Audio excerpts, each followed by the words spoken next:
เดี๋ยวผู้สาวไปใส่นอนนี่สิมากินข้าวค่ะอยากกินข้าวอ๋อพอดีข่อยมาจากคลิปที่ว่าตามหากินหมักโม่มังม่วงกองผ้าบ่หมักโม่กับหมักพร้าวเด้อคอยพี่เลือกซองหมากเนาะมังม่วงกองผ้าสิเจ้าอยากกินหมากใดอยากกินหมักโม่มื้อนี้บ่มีหมูมื้อนี้หมูหมักโม่มีหมักย่างมื้อนี้แต่สิกินหมากผ้าให้เบิ่งมีขึ้นหมักพร้าวมาให้เลยวันนี้นั่นแล้วทุกคนเราว่าพระอยากกินหมักโม่มาเด้อเนาะลาเอ็กก็เลยมาอีกเนาะเมืองจำพรเป็นครั้งที่2เนาะทุกคนเนาะนี่จะมาวัดทุกคนเนาะห้องก็มาอีกเนาะหลายคนเด้อมามื้อนี้เนาะมีเบามันแล้วก็เบาผู้ไทยฟังลาวเนาะเพิ่นว่าอยากกินหมักพร้าวหมักโม่อยู่เมืองจำพรนี่แหละอยู่บ่นี่มังโมมีแต่2หน่วยมีแต่2หน่วยนึงนี่คนมา3คนเอ้ยต้องมีคนหนึ่งบ่ได้กินต้องมีคนนึงเนาะก็ซั่นก็เคลียร์ทีมเบามันเด้อซะนี่พักซะน้ำแห้งคักสิได้ไปซิมฝีมือสาวแถวในเมืองแถวนี้คุณนะความแซ่บของมันเห็นแต่ลายโทยว่านี้โอเคประมาณนี้เพื่อนเนาะเสื้อแล้วบ่มันตัวนี้เสื้อแล้วบ่ว่าตัวเองเฮ็ดกินแซ่บบัดนี้เสื้อหรือว่าอยากเข้าเนาะ10 โมงแล้วว่าสิเจ้าบ่ได้พากินข้าวหมดมื้อบ่แม่นกินแล้วกินตั้งแต่เช้าโหดบ่ทานข้าวตอนแรกแล้วกันมาเลยนี่เห็นบ่พี่น้องเรือแต่ถาดเรือแต่ถ้วยเนาะติ๊บข้าวก็เรือแต่ติ๊บบ่มีข้าวว้ายกว่าสิแห่นติ๊บน้ำเฮาบ่ได้กินเด้อคนกินก็พุ่นได้หมู่เราเองนะ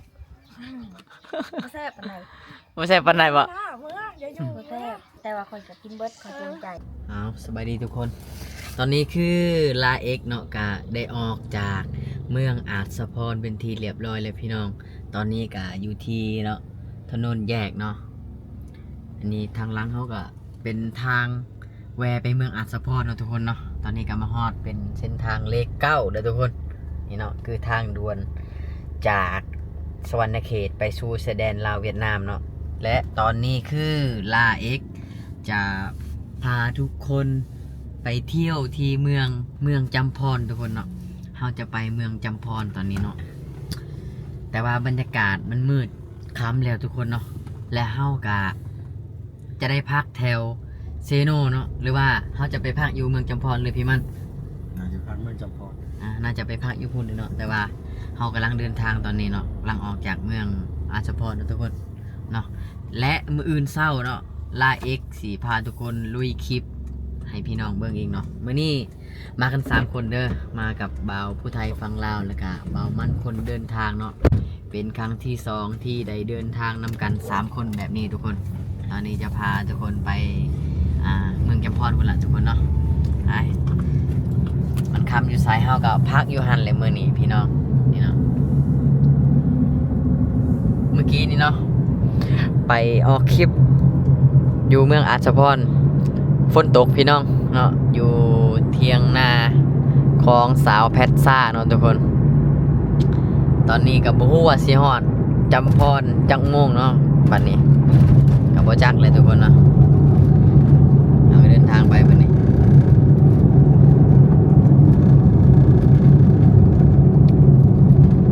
แล้วแต่อันซูเปอร์รถเนาะซูเปอร์รถส่วนพักอยู่ไสพักอยู่หันเลยมื้อนี้ไปทุกคนลุยกันต่อเนาะ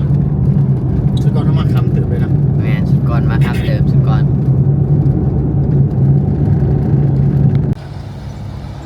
ทุกคนตอนนี้ลาเอ็กกับมาฮอดที่เซโนแล้วเนาะทุกคนนี่คือวงเวียนเซโนพี่น้องฮอดแล้วฮอดนี่ครับประมาณ6 โมงแล้วเนาะทุกคนเนาะตอนนี้เฮาก็สิยิงตรงไปเมืองจำพรเลยเนาะพี่มันเนาะสิยิงตรงไปเมืองจำพรเลยเนาะเฮาสิไปพักเมืองจำพรเลยทุกคนเนาะเพราะว่ามื้ออื่นเฮาสิออกคลิปแถวๆนั้นเนาะอันนี้คือชมวิวตรงนี้เนาะตลาดเซโนทุกคนนี่ตลาดเนาะตลาดยามมื้อแลงตลาดแรงเซโนบ่ค่อยแวะดอกร้านแรกเซโน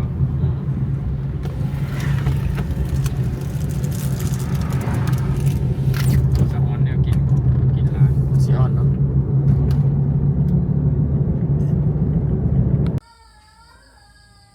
ทุกคนตอนนี้คือลาเอกกามาฮอตที่พักแล้วนะพี่น้อง ที่เมืองอาจสะพรที่เมืองจำพรเนาะทุกคนเนาะตอนนี้ก็ประมาณ7 โมงแล้วเนาะทุกคนเนาะ7 โมงแล้วเดี๋ยวเราจะพาทุกคนมาเบิ่งเพื่อนพักเนาะอยู่นี่เนาะเป็นเตียงคู่เนาะจะมานอนนํกันในห้อง3 คนเดี๋ยวมาเบิ่งนํกันว่านอนได้บ่ทุกคนนี่ทุกคนโอ้เป็นเตียงคู่เนาะทุกคนเนาะ250,000เนาะคืนหนึ่ง250,000ต่อคืนเนาะทุกคนเตียงคู่เนาะโอ้เนาะวันนี้สินอนได้บ่พี่น้อง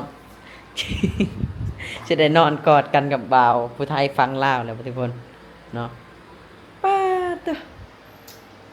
เตียงคู่คือว่าน้อยเนาะพี่น้องคนเดียวนอนได้อยู่เนาะแต่ว่ามากัน3 คนเนาะแล้วก็ลาเอ็กกับบ่าวผู้ไทยฟังลาวก็สินอนเตียงเดียวเนาะ เอาทุกคนลาเอ็กเอาจังซี่เนาะลาเอ็กก็คือมัน6 โมง 7 โมงแหละสิเข้า8 โมงแล้วทุกคนเนาะเฮาก็คานที่จะหาพักมองใหม่เนาะเฮาก็สินอนในนี้เบิด3 คนแหละแต่ว่าลาเอ็กสินอนพื้นสิให้ของอายเพิ่นนอนเทิงทุกคนเนาะเดี๋ยวลาเอ็กปูนอนสินอนอยู่ร่มก็ได้เนาะโอเคทุกคนมองอื่นก็มีอยู่เนาะหัวหน้าเนาะแต่ว่าเฮาข้ามไปแล้วเนาะมันดึกๆแล้วครับรถมันยากเลยพี่น้องกลางคืนเนาะเดี๋ยวเฮานอนนี่ก็ได้เดี๋ยวมื้ออื่นเฮาก็ลุยเมืองจำพรเลยมาทุกคน โทรศัพท์มันใส่ว่าเครื่องนึงว่า ทุกคนสบายดีตอนเช้าเนาะตอนนี้เฮาก็สิได้เดินทางไปเมืองจำพรเนาะทุกคนเนาะสบายได้ดีสบายได้ยามเช้าๆเด้อทุกคนเด้อเดินทางกันต่อทุกคนเมื่อคืนกันได้พักอยู่นี่แหละทุกคนเนาะ3 คนคือเก่าทุกคนบรรยากาศมื้อนี้ฮ้อนคักทุกคนเนาะไปทุกคนมื้อนี้พี่มันสิพาลุยไปหาผู้สาวเมืองจำพร จักสิพอบ่พอบ่ บรรยากาศดีเนาะมื้อนี้เนาะทุกคนเนาะกำลังเข้าไปหมู่บ้านห้วยยางอีกแล้วมาหาผู้สาวบ้านห้วยยางอีกแล้วกับเบามันเนาะแล้วก็เบาผู้ไทยฟังลาวเป็นครั้งที่3ครั้งที่2เนาะทุกคนเนาะเข้าไปบ้านนี้เนาะเอานัดผู้สาวบ้านนี้แหละแต่บ่ฮู้ว่าสิได้พอผู้สาวหรือบ่มื้อนี้ก็ได้เนาะบรรยากาศแบบนี้ยามมื้อแรกน่ะฝนตกอีกแล้วคิดว่านะ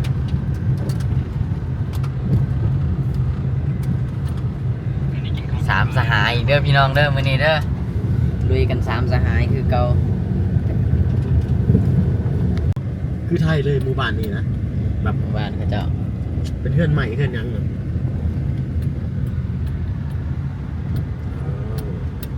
พักยัง ฮอดแล้วเนาะหมู่บ้านห้วยยาง บ้านห้วยยางได้เปล่า อันนี้เป็นวัดเนาะ วัดบ้านห้วยยางแถวนี้เพิ่นสามัคคีกันเรื่องวัดนะ เนาะ ตู้ของตู้โค้งตู้วัดเนี่ยยางงามเห็นป่ะผ้าเลาะซื้อดอกทุกคนเลยสิออกทางที่คือเก่าวัดบ้านห้วยยางเมืองจำพรแมันบ่ เนี่ย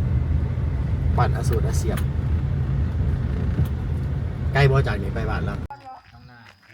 จะไปนาฝน มาพออีกแล้วผู้สาวคนงามเนาะ นะบ่นี่นาดิ ที่หนาที่เพื่อน ลาดิ นาก็จะเพื่อนที่กัน ครบทีมจ้ะ สบายดี สบายดี คือเห็นตั้งช่อง YouTube ใหม่แหละ ตั้งใหม่แล้วจะทุกเก่ามันปิดการสั่งรายได้ เป็นลงคลิปยังคือปิดการสร้างรายได้ ไม่ได้ลงคลิปสม่ำเสมอมันบอกว่านี่ มันปิดเลย ตอนนี้สร้างใหม่แหละซื้อซองว่าจังใดบัดนี้ซองใหม่นะ น้องนายสาวลาวเปลี่ยนชื่อซองสื่อ โอเคทุกคนเข้าไปติดตามเราในอยเด้อมื้อนี้ก็มาหาสาวพัชราเป็นครั้งที่2แล้วทุกคนเนาะ ไอ้มันชิไปทางไหนไอ้มันนี่ โน่นอยากชวนตัวหาแกงหน่อไม้เฮ้ยแกงหน่อ ได้ ไม้ เบิดเลยค่ะ เนาะอีหล่าเนาะ พอโตอาบน้ำซื้อ อาบน้ำไม่หลับเนาะไอ้ทักโอ้ยมันพี่หนักอ่ะทักถ้ากันดูใช่ไหม สบายดีต้องไอ้เนี่ย สบายดี โอ้ ไปตื่นนอนพี่สาวน้องนาย เพจกระเจ้าก็กำลังดังในช่วงนี้เนาะฮิตฮอตขนาด ผู้หนึงนะน้องนี่ น้องว่า น้องลาแล้วก็น้องนี่อีก อ คือว่ามีผู้หนึงบ่เข้ามาใหม่เฮ็ดทีมงานสุเจ้านะ น้องเจลน้อง เจล ผู้หนึงแม่นไผแล้วผู้หนึงนะ 4 คน ซาเจล บ่อีกผู้หนึงไหม นี่น่าบ่วะหรือว่าซาร่า บ่แม่นชาวลานะที่ว่าเฮ็ดกินข้าวนำสุเจ้าตลอดอยู่แม่นไผวะ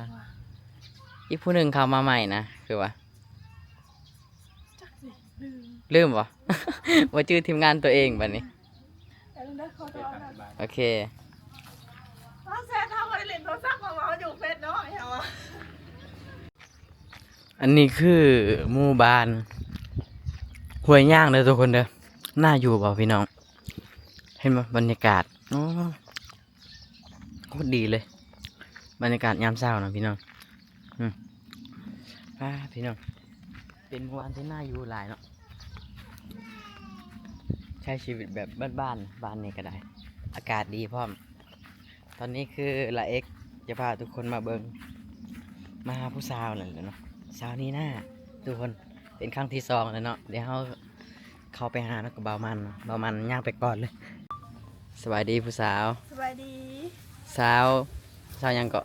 พัสลา สาวพัสลาเนาะโอ้ มีไลฟ์สื่อ มาหาเราเป็นครั้งที่2เลยเด้อทุกคนเด้อเนาะ คือเก่าอยู่บ่ โอ้งามกว่าเก่าบ่ได้คือเก่าแล้วบัดนี้งามกว่าเก่าช่วงนี้เราก็เฮ็ด2 YouTube ใหม่เนาะทุกคนเนาะ แม่นเพจช่องยูทูบใหม่แล้วก็เพจ เพจอะไรก็เพจนะ ก็ไม่ได้เห็นเฟซ เห็นแต่คลิปแต่ว่าบ่ได้โฟกัสซื้อเพจนะซื้อซ่องนะ ซื้อนายสาวลาวเนี่ยแหละประมาณ นายสาวลาวเนาะกะคอนเทนต์ของเขาเด้อตามที่ทุกคนเห็นนี่แหละนะทุกคนน่าจะเห็นหรอกคอนเทนต์สาวพัสรากับสาวนีน่าเนาะ พอเห็นค่ะก็คือหมูโลดพวกนี้ คักไอลีเนาะโอ้มื้อนี้เรางามกว่าเก่าเนาะทุกคนเนาะรายเดือนเนาะบ่ได้มาหาเราเนาะตั้งแต่มารอบนั้นเนาะมื้อนี้เฮาสิไปลิ้นเฮือนสาวพัสราเนาะ ไปกินข้าวก่อนแล้วก็สิออกไปพาไปไหนไปนะ โอ้มื้อนี้เราพาไปกินข้าวเฮือนเราแล้วก็พาไปให้ไปหน้าโอเคไปเฮือนน้องเลย สิพาไปดำนะ โอ้ได้สิไปดำนาซอยอยู่แล้วมื้อนี้เดี๋ยวผู้สาวไปใส่นอนนี่ สิมากินข้าวค่ะอยากกินข้าว อ๋อพอดีข่อยมาจากคลิปที่ว่าตามหากินหมักโม่ ของง้อกองข้าวบ่ หมักโม่กับหมักพร้าวเด้อ คอยพี่เลือกซองหมากเนาะของง้อกองข้าวสิเจ้าอยากกินหมากใด อยากกินหมักโม่มื้อนี้บ่มีมื้อ มื้อนี้หมักโม่มีหมักย่างมื้อนี้ แต่สิกินมะพร้าวให้เบิ่ง มีขึ้นหมักพร้าวมาให้เลยมื้อนี้ นั่นแล้ว ทุกคนเราว่าพาอยากกินหมักโม่มาเด้อเนาะลาเอ็กก็เลยมาอีกเนาะเมืองจำพรเป็นครั้งที่2เนาะทุกคนเนาะ นี่จะมาวัดทุกคนเนาะห้องก็มาอีก เนาะหลายคนเด้อมามื้อนี้เนาะมีเบามันแล้วก็เบาผู้ไทยฝั่งลาวเนาะเพิ่นว่าอยากกินหมักพร้าวหมักโม่อยู่เมืองจำพรนี่แหละ อยู่บ่นี่มังมูมีแต่2หน่วย มีแต่2หน่วยหนึงนี่ คนมา3คน เอ้ย ต้องมีคนหนึ่งบ่ได้กิน ต้องมีคนหนึงเนาะก็สั่นก็เคลียร์ทีมเบามันเด้อซะแต่แม่นงามอีหลีเนาะโปวดโพหมักโม่หมักแตงอีหลีแนะนำซื้อแน่ผู้สาวคนงาม คอยสุวรรณนี่น่ะ นี่หน้าเนาะ แม่ ทุกคนก็ได้คุ้นหน้าคุ้นตาตรงเนาะแต่ ไป ว่า ฮู้จักเฮาเนี่ยทุกคน ข้าเจ้าฮู้จักเบิดนั่นแหละไผบ่จักเจ้า คันฮู้จักข่อยก็เม่นมานี่เด้อแล้วก็ฝากไปติดตามช่องข่อยนำ ส่วนหลายข้าเจ้าฮู้จักในเพจนั่นแหละตั้งแต่เจ้าสร้างเพจมานี่โอ้ยเนาะผู้บ่าวบ้านคอยถามคอยบักหลายๆนี่ ถามก็มีจักว่าทานไปกินโมกพาน้องข่อยบ่จัก ตั้งแต่คอยมาลงมาถ่ายคลิปเจ้าตอนนั้นน่ะได้แล้วบ่ปีหนึงหรือว่าเดือนกว่าบ่ 4-5 เดือนบ่ ประมาณ โดนเติมเนาะ 8เดือน7เดือน สิเข้าปีเลยนะเนาะ แม่น มารอบนี้เราสวยและก็งามขึ้นกว่าเก่านะทุกคนจักปีตอนนี้ ตอนนี้17ปี 17 ปีก็ถือว่าเป็นผู้สาวเต็มโตแล้ว ยังบ่ทันเต็มยังเป็นเด็กน้อยอยู่ ยังเป็นเด็กน้อยอยู่บ่ แม่ โอ้เป็นได้นานน่ะดำแล้วบ่หรือยังนี่ บ่สิดำแล้วหักยังบ่มีผู้บ่าวมาดำยังตาม อ๋อ หาผู้บ่าวอยู่ โอเค ข่อยสิชวนเจะไปดำน้ำ ได้คอยสิไปดำนาซอยมื้อนี้นะมากับเบาผู้ไทยฝั่งลาว3คนเนาะกับเบามันเฮาไปดำนากันเนาะมื้อนี้ มากินข้าวน้ำเฮาเทื่อเดียวเฮาก็สิชวนไปดำน้ำได้เนาะ ไปได้เฮาบ่กินข้าวฟรีเนาะ ต้องชวนไปดำน้ำเพราะว่า มันจังคุ้มเนาะกินข้าวเธอหนึ่งกะโทษเฮ็ดหน้าปีหนึ่งเพื่อจะได้กินก็ต้องส่วนไปน้ำให้มันคุ้มเนาะ ได้สิไปเลยมื้อนี้ลุยเต็มที่เลยมื้อนี้เนาะทุกคนเนาะมักพร้าวก็ได้กินมักโมก็ได้กินมื้อนี้แหละนี่ทุกคนเนาะแม่เล่าก็มาแต่งานเขาเจ้ามันผู้สาวเนาะมื้อนี้นะอยู่ทั้งผุนเนาะทั้งหลังเฮือนเพิ่นแล้วลูกสาวเพิ่นถามว่ารอบ่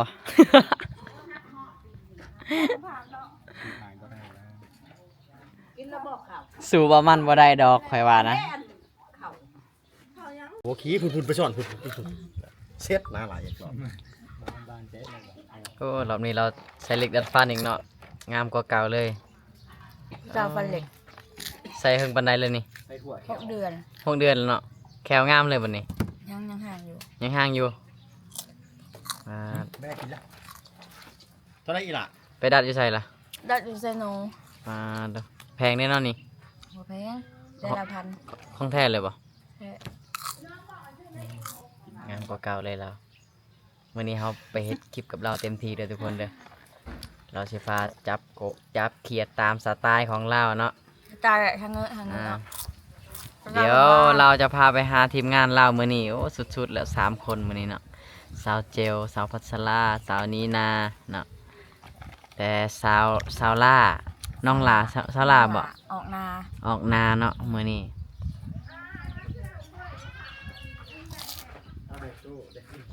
งามเนาะผู้สาวเมืองจำพรนี่ เด้แบบที่เสื้ออะไรไม่ได้กินเถื่อเขาก็เลิกเปลี่ยนมาเฮ็ดเพจ บ่ผ่านเลยเนาะ ซาเนาะ YouTube เนาะ แม่น อ๋อจักโมงเฮาจังสิไปเฮ็ดคอนเทนต์มื้อนี้ ประมาณ 10 โมงเพราะว่าเพื่อนกินข้าวกินน้ำแล้ว บ่อ๋อ อันนี้คือเพื่อนกันมาแบบนั้น โอ้เนาะกองคอยก็บ่ได้โฟกัสแต่หน้าเราเลยอ่ะเอาใหม่ก่อน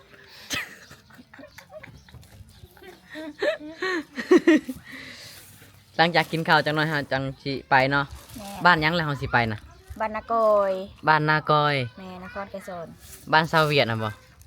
ซาเวียดใช่ว่าซาเจล อ่า คือว่าซาเวียด เราคือหน้าตาคือคนเวียดแท้ บ่เราบ่แม่นลูกครึ่งบ่ บ่ ข้อยคิดว่าเราเป็นคนเวียดนะ คนลาวบ่ บ่ นั่นแล้วเราเป็นคนลาว เราใส่กรุ๊ปเราลงหน้าแห้งคือคักเลย ซาเจลมาเห็นคลิปนี้เด้อหน้า คอย จะ คอมเมนต์คลิป วี เยอะว่าชาวเวียดใส่อีกว่ะคือคักแท้ปะ บ่ก็เห็นแล้วคุมือข่อยเบิ่งบ่ออกได้ว่าเราคือเวียด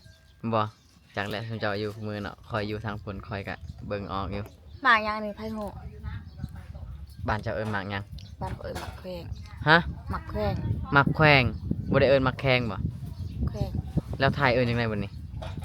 จังได๋หมากเครือหัวโลนบ่ เออ บ่จัก แล้วอันนี้เด้ซะ อันนี้หมักบวบ หมักบวบเนาะ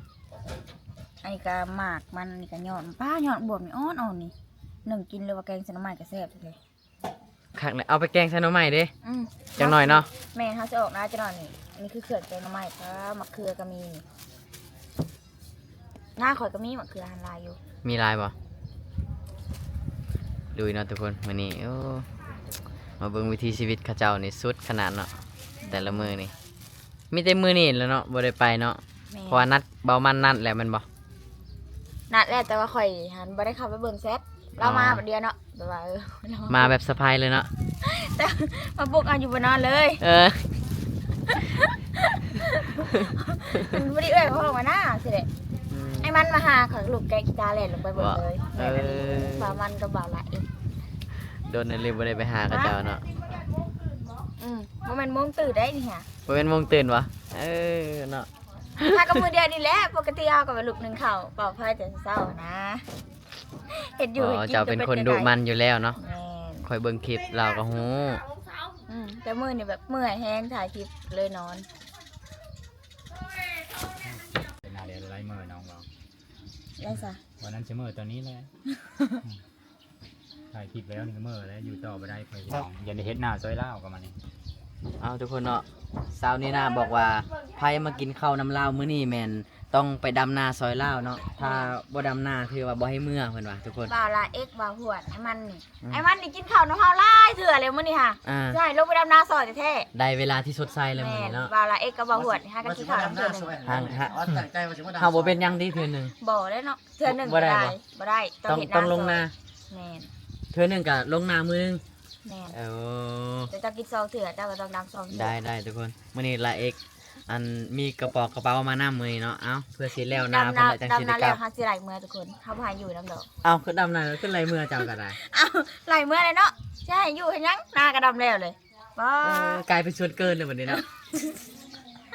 ดำนาแล้วส่วนเกินเลย วิธีเราเอาผู้บ่าวมาดำนาเด้อทุกคนไผอันที่บ่มีคนดำนาเราใส่สูตรข่อยได้ผลแน่นอน นี่นะ FC จึงติดตามเราหลายแล้วเว่าเก่งเลยทุกคนเนาะเว่าเป็นดี คนเราเป็นทุกคนบอกในคลิปที่สุดตัวจริงครับแบบเป็นคนเงียบ ตัวจริงนะ แต่ว่าในคลิปนี้แบบเพ้นลิง ๆ เนาะ แม่นอันนี้หาเห็นแบบเจ้าจับกล้องขึ้นมาแล้วข่อยแบบอัตโนมัติเลยนะว่าไปเลย นั่นเนาะ คันแบบอยู่ปกติข่อยกับเป็นคนบ่ได้ปากเป็น โอ คน เค แบบเรียบ จังน้อยเนาะเฮากะสิเข้าป่าเข้าดงเนาะไปหาน้ำหมอกน้ำไม้น้ำกระเจ้าเด้อเฮากลับไปเปลี่ยนชุดก่อนบ่ เปลี่ยนกับเปลี่ยน ชุดแบบใด อ่ะกับแบบก็ใส่สุดเข้าปากเขาดูทั้งแล้ว ชุดแบบใดชุดเข้าป่าเข้าดงของเจ้า กะใส่สไตล์บ้านๆแหละขอใส่สินแต้ม ชินแต้มแม่นบ่ น้องสินนี่พักแล้วจ้ะ ใส่สินแล้วก็แบบใส่ ตัวนุ่งซินบ่ยันใหม่มันเกาะบ่ฮะ ไม่ยาก ค่อยว่านุ่งทรงดีกว่า คอยดงสิน เจ้านุ่งซินเอา แม่นคอยแบบ สินแต้ม เคยนะกับ แต้ม ปลาดงสินแต้มแต่ว่า อืม มันก็เสียอยู่เนาะสินแต้มก็ได้ เสียงได้มันเกาะไหมนะเพราะว่าจะไปใส่กางเกงขาสั้นนี่มันดีกว่าบ่ ก็ได้เบิด ได้เบิดเนาะ สินแต้ม นี่คือแผนเนาะ ไม้เกาะชิ้น เรา นี่ หยอกเล่าเด้อ เฮ้ ถ้ามันเสร็จตัวแบบบ่ฮู้อะนะบ่ฮู้เห็นนะทุกคนเขาบอกนี่น่าจะเห็นนะแต่เราฮู้อยู่ เรายังไม่ทันได้แปลงร่างเนาะเราแปลงร่างจะหน่อยเราก็ใส่ทรงขาสั้นเนาะเราไปจับกบจับเขียดตามทงหน้าเนาะสไตล์ของเราสาวนี่นาเนาะทุกคนเนาะเดี๋ยวเราก็ใส่ทรงเสื้อแขนยาวและเดี๋ยวยุงมันกัดเนาะ แม่ ยุงลายอยู่บ่ ลาย เนาะแถวนี้เนาะทางมีบ่แถวนี้ บ่มี บ่มีเนาะ ปิงก็มีอยู่น้ำ อืม บ้านที่เจ้ามีทางบ่ มีทางบ้านเฮาเข้าป่านิดนึงมีทางโลด อันนี้บ่มีแต่ว่าอากาศสิหนาวสบายดินซื่นสบายกับบ่มีทาง บ่มีเนาะ แต่พึ่งแม่นเพราะว่ามันแบบมันบ่เคยมี อืม เดี๋ยวเฮาบ่มีปลาดงใหญ่เนาะ แม่มันเกี่ยวกันบ่ทางนี้กับแบบอากาศชื้นๆแล้วมันอยู่ มัน น่าจะแม่น ป่าดงใหญ่แล้วก็อากาศเย็นสิฝนตกจังหน่อยนึงนี่มีแล้วแหละ กัดชื้นนำ ให้มันบ่ มัน เป็นดง อยู่ตามต้นไม้มันโดดเศร้าเลย อันนี้มันเป็นโคกมันเป็นดินเพียง เป็นดินเพียง แม่นปลาดงมันก็บ่ได้ลายนะ เออ มันก็เลยบ่มีทางก็ดีคือกันบ่มีค่ะคนเป็นคนย่านทาง เนาะปิงบริยาน ย่าน ปีกวิญญาณคือกัน ย่านปิงเขาย่านงูที่สุดเขาย่านงูกว่าพี ยานงูจังไดเห็นเขาเจ้าจับงูมาครัวกินอยู่ ค่อยย่านค่อยบ่ได้เคยจับ แม่เจ้าปะติ ฮะ คือว่าซาเจลบ่ ถ้าเจ้วกลัวงู กลัวงูน่ะเขาคิดว่าเจ้าเป็นคนจับ บ่ข่อยบ่ได้กินงูขอยย่าน ปลาเย็นได้กินบ่ เจ้ายานยังแน่ ปลาเย็นเอียนนั่นน่ะ เอียน เอียนน่ะ ข่อยย่านงูย่านปิง ยังแน่ กระบงข่อยบ่ได้ย่าน อืม กะเขาย่านผี ยานผี บ่งก็เล่นบ่ยานบ่ บ่ เจ้าคือยานผีมันเฮ็ดหยังเราบ่ได้ บ่เคยเห็นทะเลจังย่านนะเคยเห็นงูบ่ย่าน เจ้ายานเนาะ นี่กระบงก็เล่นข่อยอยากทำงา กัน น ถ้าคือคอยนี่เคยเห็นแล้วเนาะบ่ยานเนาะกันพีเราบ่เคยเห็นแล้วแม่นความลาวเลยของบ่เคยเห็นแล้วจินตนาการไปหน้าต่างๆผู้เคยเห็นแล้วบ่ยานหรอวะ อันนี้คือรูปเฮาจับกระบงกระลินเมื่อวานนี่ ยาน บ่ย่าน บ่ยานเนาะ เราโซ่เสยจับโซ่ แต่ว่าเจ้ายานงู ก็ย่านงู อืม งูกับ กับยานผี ปิงกับผี ย่านงูอยู่ในไส้อยู่ในถ้วยในห้องคืองูอยู่ในหัว งูอยู่ในส่ง งูอยู่ในส่งเอาแล้วมาเท่านั้น ยานงูอยู่ในช่อง อ้าวแม่นบอกที่เนาะงูบ่ได้อยู่ในส่ง งูอยู่ในทงน่ะคืออยู่จะว่าผิดติ เราผิด ว่าผิดงูน่ะมันอยู่ในทงอยู่ในแย่งสินะ เขาจับเนาะเขาใส่แย่งที่ท้องน้องเพิ่นเว้าผิดเด้อทุกคนเด้อฟังอีกรอบเด้อ งูมันอยู่ในทงเราผิดงูมันอยู่ในส่ง มาพี่น้อง เดี๋ยวพามาเบิ่งสาวลาวกำลังแต่งกินเนาะ ตามไปเนาะผัวเฮาบ่ได้อ่านเซตเลยบ่เห็นงูเสร็จกินให้กิน นี่เนาะ ต้องอ่านเซตอ่านสิได้กินได้กว่านี้ ครัวซินหมูสุกินมื้อนี้ กินข้าวแล้วสิไปหาเก็บผักหักหญ้าหักนอ เอาแม่ แถวป่าแถวดงเด้อทุกคนเด้อ อยู่2 มื้อนี่บ่หรือว่าใด อยู่เมื่อเดือนนี่แล้ว จนกว่าเจ้าสิดำนาแล้วพุ่นละ ไปดำนาสวนนี่นาพุ่นแหละเขาไปดำนาดิ เจ้าบ่มีนาบ่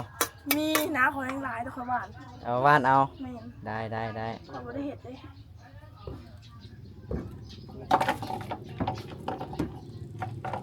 นี่เนาะเด้อจากลักไปหาบ้านสาวเจลเฮาไปจังหน่อยนี่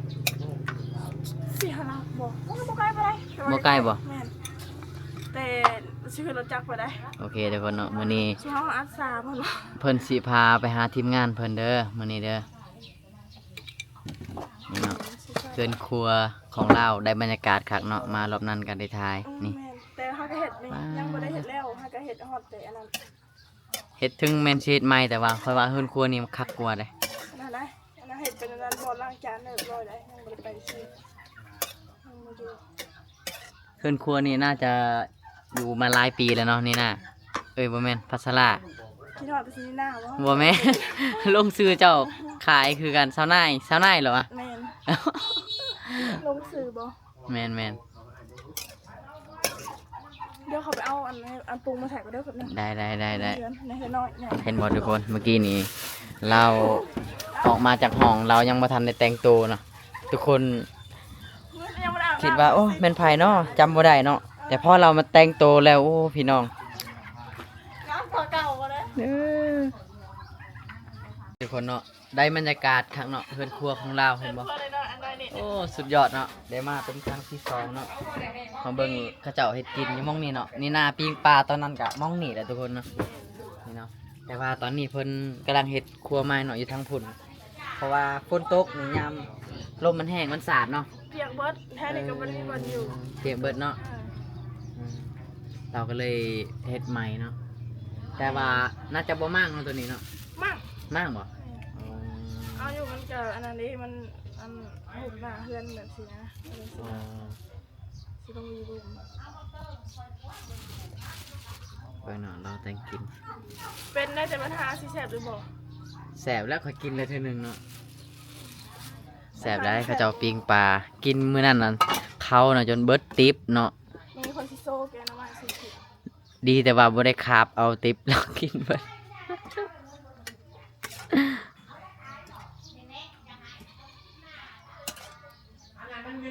บ้านห้วยยางโอ้เสียดายหมู่บ้านเจ้าบ่มีสัญญาณเนาะ แม่นบ้าน เออบ้านก็หลายหลังคาอันใดก็ บ้านเจ้า มีแล้วบ้านข่อย ขา เป็น ตั้ง เขตนอกเลยแต่ว่ามีสัญญาณแห้ง เออ แต่เก่าบ่ได้ฮักก็ได้ใหม่ๆนี่ล่ะ ขาบ่ เดี๋ยวนี้นะ ได้ ลงเพจลง YouTube เบิ่งหยังบ่ค้างเลย อืมนี่คือบ่มีนะ แม่นท่านเจ้าอยู่แถวเมืองผัดบ่มีเนาะอืม บ้านที่เจ้าบ่เมืองก่อนหรือบ้านคอย ฮะ บ้านคอยบ่ บ้านเจ้าแล้วในเมือง เออ บ้านคอยมันเป็นชนบท ภูผาบ่ แม่นตามที่เจ้าเห็นนั่นแหละ อืม นี่เนาะ แต่ เดี๋ยว ว่ามีสัญญาณ บ่มีสัญญาณเนาะ บ่มี เมืองจำพรนะทุกคนออกไปนี่ออกไปเส้นนี้ก็ออกไปเซโนเนาะ ชื่อน้อย ถ้าไปพุ่นนี่เป็นปักเสบ่บ่แม่น ไป บ่ พุ่นบ่ บ่แม่นเนาะ นี่ไปปากเซมันสิเป็นพวกอันทางนี้บ่วะ คือว่าบ่แม่นทางแยงนี่เนาะอยู่ว่าแยงอยู่ลุ่มบ่ จักทางก็บ่เคยไปเลย บ่เคยไปบ่ บ่เคยไปใช้ที่เราจะอยู่เพื่อน เอ่อตอนนี้จักคนอยู่เฮือน ผู้เดียว บ่เจะมีอายจักคน มีอ้ายเพิ่น มีแต่เบาแอน แม่น แล้วก็น้องเด้ น้องหาบ่มี มีแต่สองคนเท่าเจ้าบ่ เพิ่นเอาพัวเขากันแย่งเพื่อนไม่อยู่ผู้นำ เออเอื้อยบ่เป็น3คนบ่พี่น้องจ้ะนะ สี่แต่ว่าเอาเพื่อนเบิดยังแต่ขอยผู้เดียว เออ เอาเพื่อนเบิดคนแล้ว นี่แหละ คอย เนาะ อยู่น้ำแม่แม่น ถ้าใครมาจีบเราสาวหลากับต้องมาอยู่นี่แล้วเนาะต้องมาดำห เอา น้า มาอยู่นี่ดำให้บ่ได้เฮ็ดนะ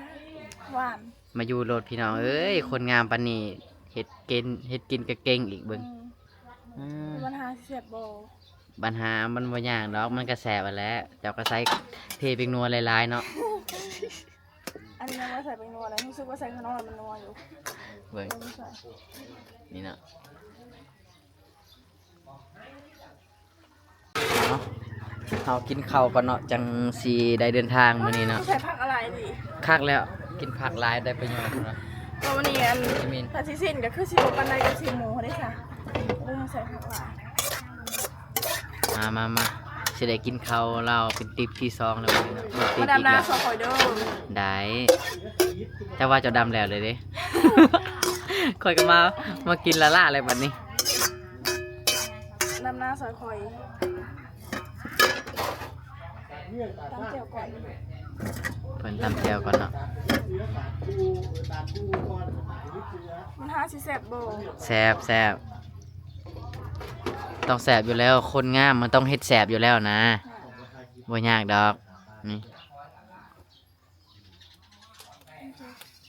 คือซุมเจ้าอยากออกตลาดไปซื้อของกินของอยากนี่อยู่ไสตลาดไหน รักษาพี่ค่ะมันจะใกล้เลยบ้าน ทางใดล่ะต้องเลยไปพุ่นบ่ บ่อนสุดเจ้าผัก เลยไปอีกบ่ บอกกันอยู่แถวบ้านเลย เนาะ แม่น หลัก35เนาะ เจ้าผักรักษามันบ่ ค่อยก็บ่จักแล้วจังแม่นหรือบ่ค่อยก็มา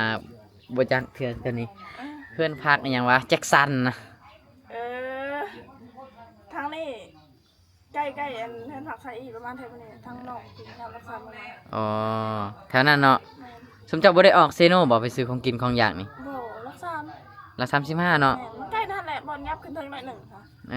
อ มันก็มีบอลซื้อมันก็มีขบบนใจเป็นพวกเครื่องโกสกโกสามมันถือว่าใหญ่เลยค่ะปั๊มน้ำมันมีเบิร์ด แบบตลาดขายผักขายของป่านี่หลายบ่แถวหลัก35นะบ่มีบ่ขายของธรรมชาติสินะ มีแต่แถวตลาดดงแถวอันถัดโผล่คุณโอ้ยทำไม เออ แบบสุรายมันก็บอกมีอาหารป่าผัวบ้านสุขบุกไก่ผู้ไก่ผาเด้ บ่ แม่น เออ มีเป็นบางอย่าง มีเป็นบางอย่างเนาะ บ่มี ได้ผู้บ่าวแล้วบ่ตอนนี้ ยังโสดคือเก่า ชดคือเก่าอยู่ บ่มีผู้เอา ว้าวแบบบ่เป็นตาเสือเนาะ โสดคือเก่าบ่มีแฟน ถ้าบ่ตัวเนาะ แม่ เออ เอาพดตัวได้ ถ้าบ่ตัวคือเราว่าแหละ ชิตันเจียว บ่าวหวดบ่าวไทยฟังลาวมากินข้าวเฮือนซาวพัสลาเนาะมาแล้วรอบนั้นครับรอบนี้ก็อยากมาอีกแหละติดใจกับข้าวสาวพัสลา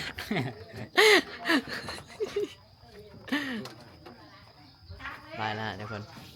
เอ้ยงานเกี่ยวเนี่ยไปกินข้าวเด้อทุกคนเด้อนี่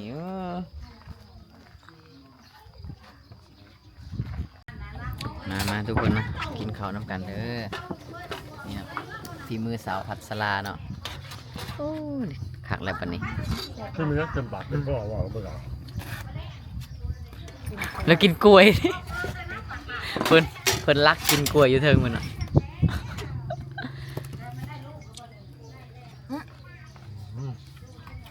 คนอื่นก็ฟัง อ้าวบ่กินบ่ จะมารสชาติเห็ดรสชาติแล้วก็ อ้าวโตต้องพากินแล้วโตเห็ดเนาะ เรามากินข้าวอีกมาทุกคนมากินข้าวเนาะ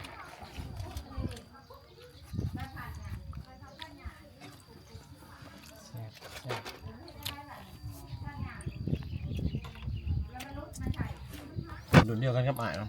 โทรศัพท์ บุงามได้รุ่นใหม่ ให้อัปเดตแล้วบ่งาม แซ่บอ่ะ แซ่บอยู่วันยองเขาเห็ด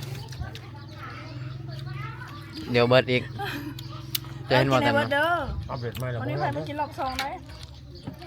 พี่จ้าต้องกินให้เบิดวันที่ออกไปกินแกงใหม่ให้มุกกินนี่มุกกินหอบซองกินให้เบิ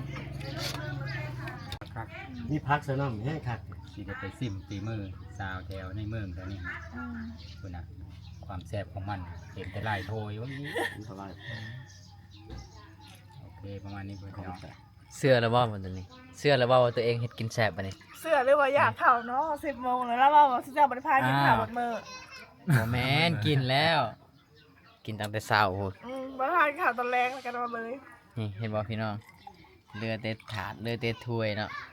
ติ๊บข้าวก็เรือแต่ติ๊บบ่มีข้าว ว้ายกว่าสิแห่นติ๊บนะ เฮาบ่ได้กินเด้อคนกินกับเพิ่นได้หมู่เราเองนะ บ่แซ่บปานใด บ่ใช่ปานใดบ่ เมื่ออย่าอยู่ บ่แซ่บ แต่ว่าคนก็กินเบิดเขาเกรงใจนะ โอ้เกรงใจตอนเกรงใจก็เลย เดี๋ยวกระเทินเห็ดแล้วก็กินเบิดซะอันนี้ก็ย่างตอนเดือนนี่ค่อยเสียบจุ่มกัน นี่เอาบ่แซ่บเลยน้องปัจจนาเฮ็ด สุดทอดเจียวบัดนี้ กินกันไหม แจวสดบนเรือ ชื่อก็ยังแซ่บโอ้แน่นอนผู้ใดได้ ใคร เป็น อยากแล้วมาซีฟเด้อ ผู้ใดเอาไปเป็นภรรยานี่ว่าโชคดีแล้วนี่เฮ็ดกินแซ่บ หับแต่ผู้บ่าวเนาะ แม่นบ่หับผู้นี้ค่ะแต่ผู้บ่าว ผู้เฒ่าได้ซะ ผู้เฒ่าก็หับเบิด ผู้ หับได้ เฒ่า เบิด ได้เบิดเนาะ แม่นบ่จำกัดอายุ ต้อง ว่าจำกัดอายุ ได้รับส่ง โอเค ที่ตรงนี้ก็บ่ฮับเอ้ย หับเบิด ก็ฮับ บ่จำกัดบ่จำกัดอายุ ระดับ8-90 เอ้ยแม่นบ่ สับสายเปิดใจแล้วก็ พอ ได้ ลูก เห็นแต่สายเปิดใจแล้วบอกนี่ พอยก็เปิดใจตลอดแต่บ่มีคนอันนั้นมา อ้าว สิหาแบบมาถ่ายคลิปมาเปิดใจดีมากนะพี่น้อง เออ เคยจะเปิดใจน้อง แสดงว่าเจ้าเปิดใจอยู่มาตลอดเนาะ แม่น แต่บ่มี ผู้บ่าวซื่อ บ่มีเทื่อเนาะบ่มีคนเข้าจักคนเลย แม่นบ่มีคนทำ นี่น่าเด้นี่น่าเด้ ยังทำใหม่ ว่าเปิด เปิดใจบ่ อืม จ้ะเปิดดู คนถามกับประกัน กับบ่ปิดบ่ได้บ่ เปิดตลอดเนาะ ใจแม่ ท่านบ่เปิดใจก็บ่ได้หายใจแล้วบัดนี้เนาะ แม่ ข่อยแนมลงมาวางกี่เจ้าสัมผัสกันน่ะข่อยเบิ่ง